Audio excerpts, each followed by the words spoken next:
Now there are a bunch of other swatches that I don't have specific demos for, but they're really awesome. Okay, I use some of these within the demos. Like, for example, this background props allows you to customize some background properties. We have a color override swatch, which we'll review. Pseudo content. I actually have a really cool demo for pseudo content that I'll probably add to this page. I came up with it today with Gary Wan. So today I'm really stoked about that. So I'll probably actually end up creating an entire demo for the pseudo content so that you and other people can kind of see what you can do with that, the possibilities. Okay. Perspective. This is going to be definitely a very edge case swatch. It's not one you're going to be using a lot. It's either you're going to be using transforms and kind of using three-dimensional transforms, and then you want to have a perspective edge case thing on there. Maybe over time we'll get more uses and more templates using it. It's definitely an edge case one that will be used sparingly. Okay, render perf.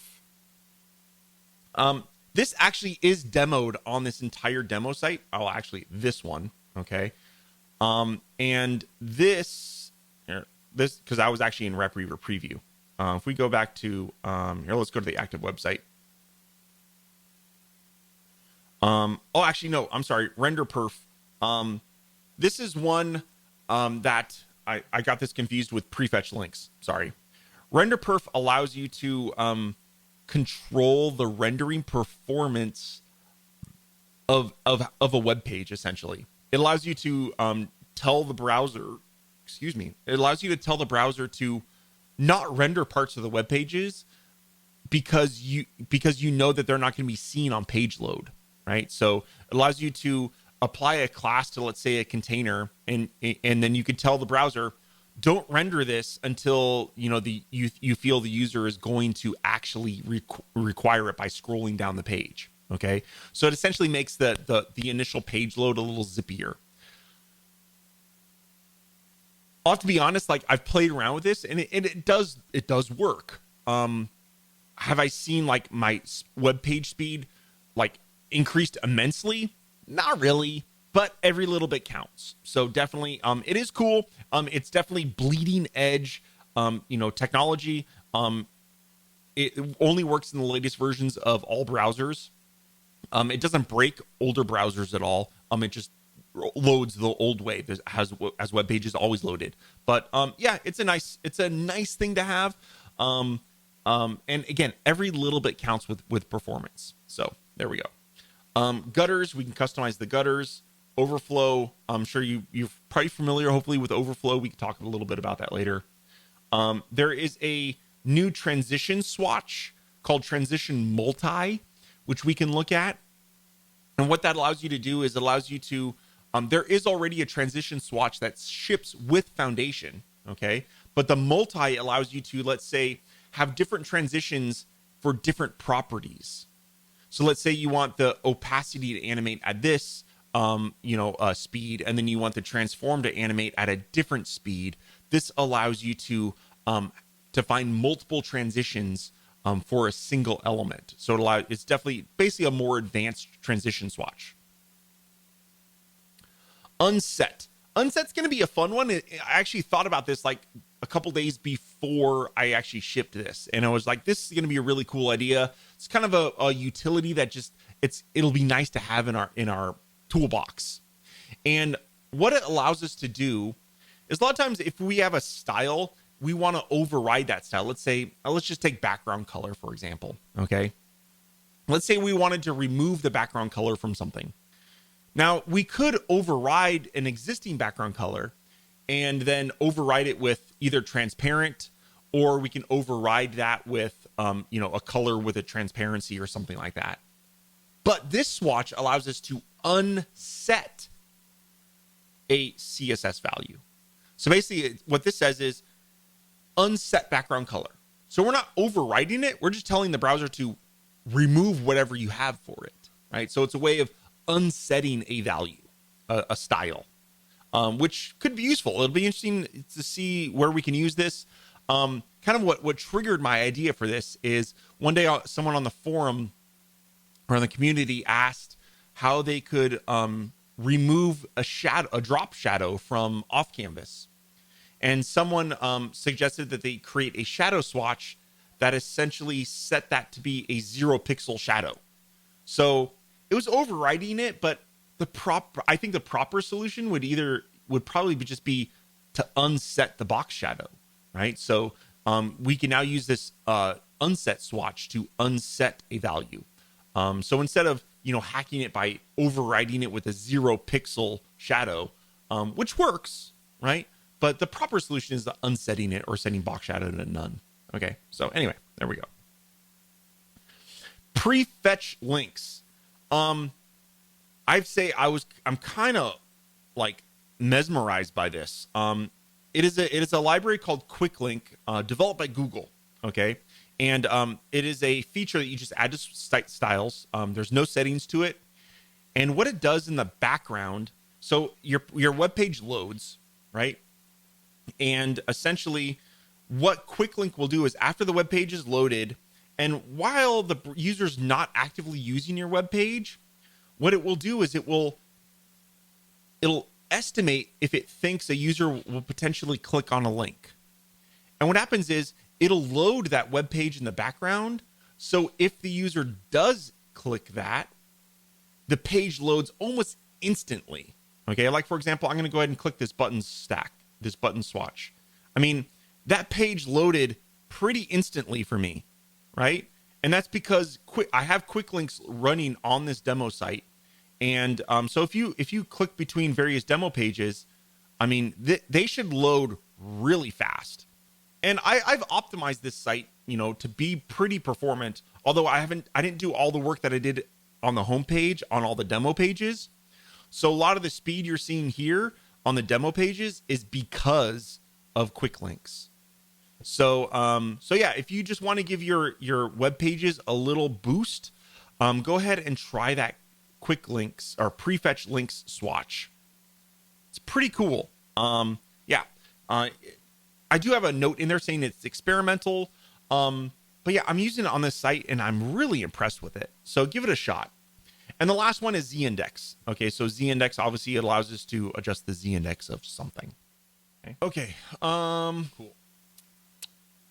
Let's add a color override swatch. Did I add that to components? Yes. So there is a color override swatch. What is that? So the purpose of this, a lot of times, there are a lot of things in Foundation that use these component colors, right? Buttons, things like accordions and tabs. They use these colors because those are the colors of the Foundation components. Now, let's say you wanted to customize one of these colors for something. Right, before you would have to add a component swatch and then add a class and then change the one color you needed to tweak. That seems like a waste because we're defining all these colors, but we really only needed one. Okay, so that's where this color override option comes in, where you can define an exact color that you want to override. So if you want to override the warning color, or if you want to override the white color for a particular thing, you can override just that color for a particular Foundation component. So that's what the color override option is for. A couple other ones. I know Z-index is a popular one for various things. This allows you to obviously just attach a Z-index to something, right? Pretty simple. What are some other? We talked about the unset, right? So here you would do unset. You would define the CSS attribute that you want to unset, and that's it. Okay. Now, one thing here I want to show is this pseudo content stack. This is a pretty cool implementation. Okay, I'll show you a couple other implementations also. Here, just for fun, we're gonna add add something to this page here. Just above this, we're going to add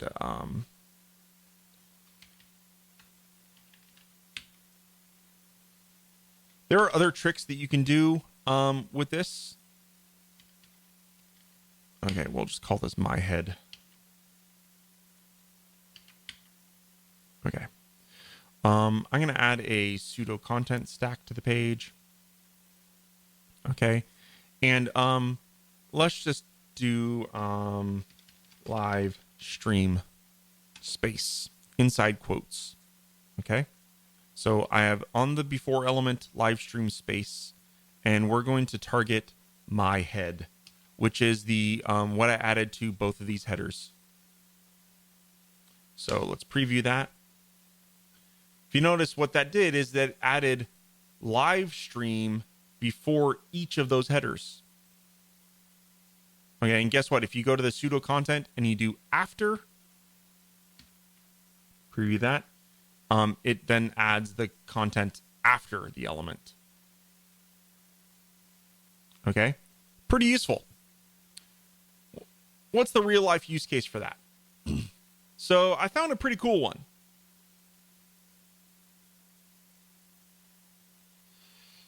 Okay, let's talk about forms. So I have this form. As you know, I said earlier today, I've been working on some forms this week. Foundation update forms, or form updates, I should say. And let's say, like, I want to change this button based on the content inside of the button, based on the state of the form. Oops. So while the form is processing, I want the button to say something else. I don't want it to say submit. I want it to say submitting or processing. And then when the form is successful, I want to make the button say thank you. And if there's an error in the form, maybe make the button say something else. So let's do that with pseudo content. So what's kind of funky is to accomplish this, let's go ahead and I'm going to add, I'm going to put this label back on this button. Okay. And let's preview. If you notice, by default, okay, so I have the button set to have a label of submit. Okay. But if we look at this, when I preview, it says submit. What the heck? Okay. Well, maybe I've jumped ahead a little bit. Let me go ahead and put this back to where it was. Let's look. I have 4 pseudo content swatches here. Okay. Here I have state button, which is the class that I've added this state button class to my submit button. Okay. And essentially, first I've added before I put a content of submit. Okay, on state button. Then I have state button when a parent class is processing. Add the content submitting. When the parent class is success, make the content thank you. When the parent class is error, make the content oh no. Okay, so how did I know these parent classes? Well, I wouldn't expect you to know them. And actually, in hindsight, I should probably add these classes into this little tooltip. This parent class tooltip would be a nice thing. So the foundation forms, when it's processing a form, it will add a class of processing to the form. Okay. So just to make this easy, I'm just going to go ahead and do this all within the inspector.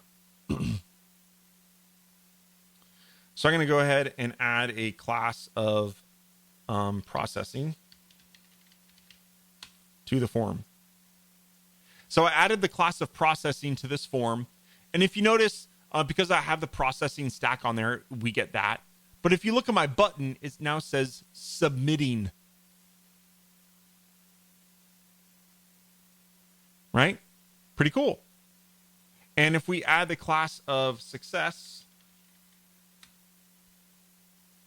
it says thank you. Now, actually, you know, another thing, if you don't want to learn the dev inspector, if you just manually type in processing, okay, into the form stack, don't leave that there. Okay, but just for preview, if you want to test, you can just add the class of processing to the form stack, and you can see that that's what the form looks like when you're processing. And that is our button says submitting. And if we change this to be success, you'll see that we see the thank you button, and we see our thank you message. And if we have the error class,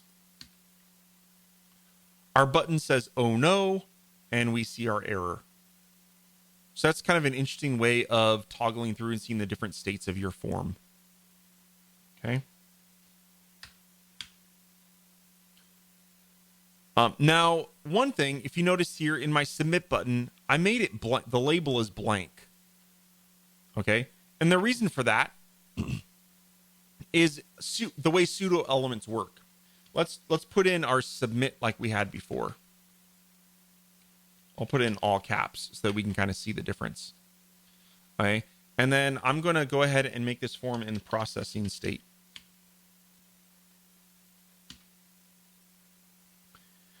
If you see here, remember how I added the pseudo content to a header and we can add the content before or after? Well, the same thing applies to a button, right? So it just puts submitting before the button text. And that's because here I'm using the before element. If I was using the after element, it would add it after the default button text. So how do we get around that? Well, we get around that just by having no label at all on the button. Okay? So now we have no label at all on the button, and we see only what is defined by the pseudo content stack. Now, for accessibility, having no label on your button is horrible. Okay? But luckily, we already had the ability to provide an accessibility label, so we can set the submit label for accessible content so that, accessible users actually have a proper label for the button. Okay? And there we go. We now have the best of both worlds. We have this dynamic changing button that will give visual feedback to users with the state of the form. And then for accessibility, we can still have our submit label. So yeah, that's a really cool option. I really like this. I thought it was a really clever implementation. And I hope you guys enjoy it too.